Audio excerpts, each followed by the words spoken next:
গ্রহণ করছেন সানি। নারায়ণগঞ্জ জেলা প্রশাসক মোহাম্মদ জাহিদুল ইসলাম মিয়া বলেছেন, একজন শীতার্ত মানুষের গায়ে একটি কম্বল দিতে পারা অনেক আনন্দের বিষয়। আমাদের প্রত্যেককে স্ব স্ব অবস্থান থেকে জনসেবায় নিজেকে আত্মনিবেদন করতে হবে। তিনি বলেন, সমাজের প্রতিটা মানুষের উচিত মানুষের সেবায় নিজেকে নিয়োজিত করা। বৃহস্পতিবার রাতে নারায়ণগঞ্জ সদর উপজেলার পঞ্চবটি মুসলিম নগর এতিমখানা ও ধর্মগঞ্জ পাকা পুল মাদ্রাসার সুবিধা বঞ্চিত শিশুদের মাঝে কম্বল বিতরণকালে তিনি একথা বলেছেন।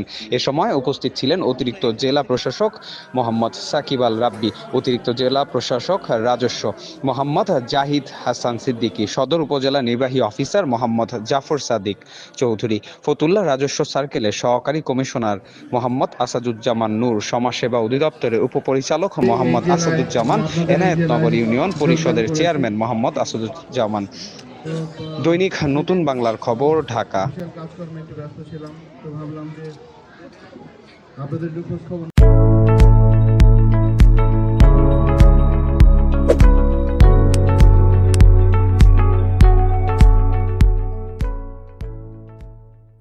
দরকার সেই উদ্দেশ্যেই আসা।